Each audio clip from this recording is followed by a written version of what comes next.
Monday morning ngithi nasi isimemezelo esiphuthumayo.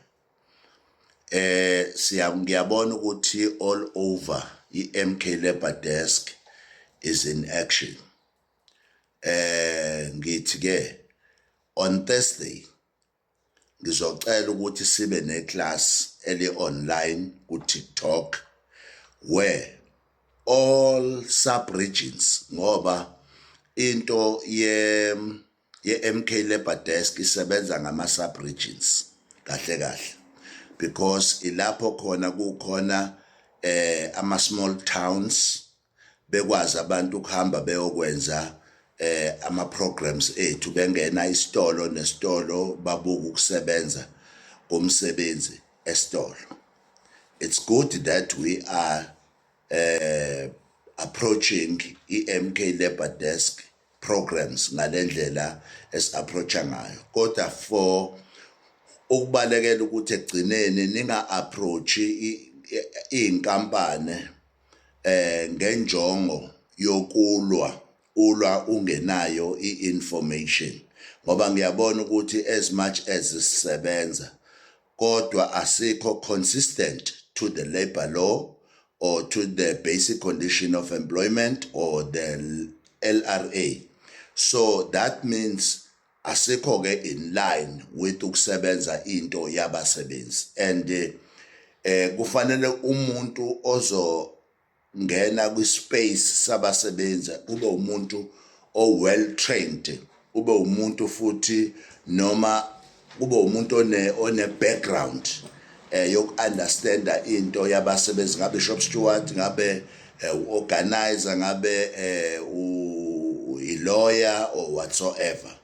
But in the sub-region space sizocela ukuthi 1 ngolesine ngo-8 ebusuku, ngoba ngifuna ukuyenza wonke umuntu esekhona 8 ebusuku. Just log in kwi-MK Labour Desk uzongibona ngikhona, isithombe sami lesiya esikhona noma uthi Archbishop Ncoko lapha kwi-MK kulokuze ku TikTok. Then bese wena uyangena niyazi ke kwenziwani. Then bese ke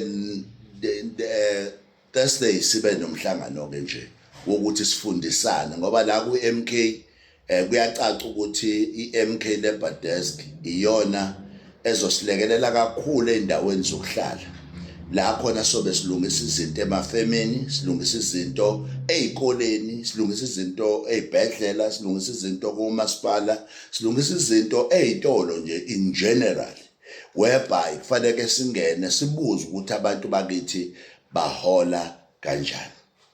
Ngiyacela futhi ukuthi uma sinitrainer siyafuna ukuba neclass njalo esizolenza Thursday. Sizobe senza iclass wonke Thursday, sizobe sineclass siletha abantu abahlukene abazonifundisa ngomthetho wabasebenzi, ngoba umthetho wabasebenzi uhlukene kakhulu nomthetho we-crime.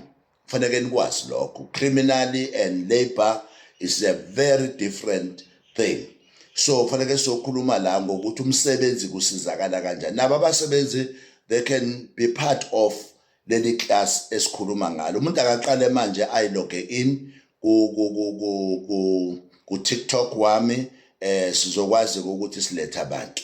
Ngicela nje siyeke manje kulokhu siqhwebhana njengey'ngane ey'ncane zaka first year, kulokhu sibizana ngamagama, sibizana ngezinto ey'ngekho.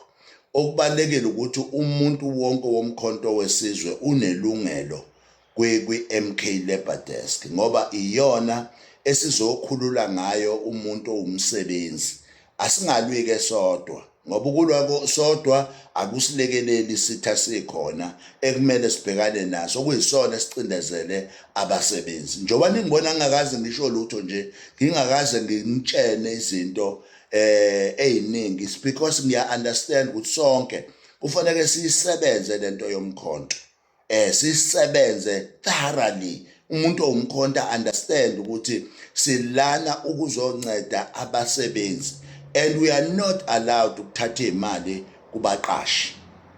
Ngizokusho lokho ngoba ikhona lento ekhona la ku social media ukuthi uNgcobo uthatha imali zabaqashi. Ngiyabazi abaqashi mabebona ukuthi ufaka ingcindezi basebenzisa abantu labona nina nisetshenziswa nina ukuthi nisikhulume kabi. And umuntu othi uNgcobo uthatha imali, cela into eyodwa nje, cela iproof uzobona ukuthi ayikho leyo nto. Ngokwe union ngifuna nazo akudliwa mali. I-union is a subscription ekhokhwayo ewu-80 rand. Akukona ukuthi sidle imali zabantu, it's a union eyisanfosayo njengoba ngiyifakile nje.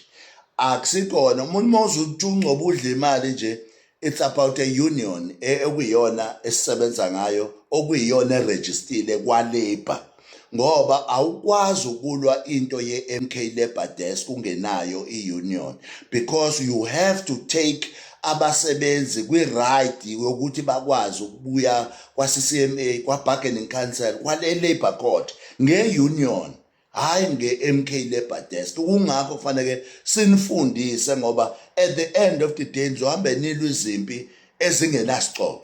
Thola ukuthi ukwazile ukunyakazisa inkampani vele ixosha abasebenzi, and then you don't know what to do, and you don't know ukuthi uzobasiza kanjani laba bantu esebehleze ekhaya bengasasebenzi ngenxa yakho. So kubalekile ukuthi wazi ukuthi wenzani, singathi siyolwela imisebenzi kanti siyoqeda imisebenzi. Ngilokho engikufunayo ukuthi nik-understand. I-MK Labour Desk i-registered, ngayi-register ngonyaka odlule, ngayi-register i-MK Labour Desk. Those who want to know about that bazoyithola into eshoyo ukuthi illegally, njengoba sisebenza nje, sisebenza into elegally, e-registered, hayi into nje engekho registered. Ngoba asifuni ukuthatha indleko silethe emkhontweni, abaqashi bazoclaim umkhonto ngenxa yeindleko ezibangwa yithi. But okubalekile ukuthi sinayo into e-registered, and bonke abadinga isitifiketi ukusibona bang-encourage nje ngobanikeza, ngoba kubalekile ukuthi nazo nisebenze ngento e-registered. Ilokho nje bengifuna ukusho kunene abafowethu. It's important that ingiphatha kahle into yokuthi nonke nisebenza i-MK Labour Desk, kodwa ngiphatha kabi lento yokuthi mangibuka ama-video enu, indlela eni-engage ngayo nabaqashi, ngiyabona ukuthi inayo into ethi laba bantu badinga ukucapacitatewa, badinga ukwazi, ngoba bazi bayalwa but abazi ukuthi balwelani, yini leli lungelo abalifunayo labasebenzi. So ngilana ukuzothi nginilekelele, ngoba ngiyayazi lengane izalo, so angifuni ukuyibona ife endleleni. So kungakho kufanele ngiwuprotecte lo mzila. Angibizani ke mina ko social media, ngeke ningizwe nginithuka ngoba ngikhulile, ngikhuliswe kahle. Mhlawumbe ingakho uzwa all Tom, Dick and Harry bekhuluma ngegama lami, kodwa ngiyithulele nje because ngi-understand into eyodwa, angikhuliswanga ngokumemeza abantu abadala nabancane, but ngikholelwa kwi-ground ukuthi lona hayi so shiyana khona egroundini, siyasebenza.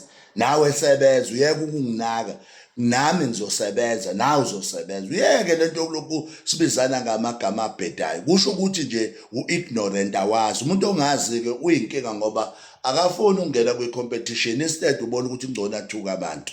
I don't do that. I'm very grown man, futhi-ke angifuni ukuyibona ngingena kwispace sikamathukana nani, njengoba nginitshena nje, nginitshenela ukuthi silungise into ye-MK Labour Desk. I-MK Labour Desk nginelungelo egcwele lokuthi ngiye enkantolo ngiyothi ubani kufanele asebenze, ubani engafanele asebenze, but I don't do that, ngoba ngifuna umkhonto 2026 uwine, kuwina abasebenzi, hayi ukuthi kuwina umkhonto nje kuphela, kuwine abasebenzi, abasebenzi bakhululeke indeed emkhontweni. Siyabonga, mandla.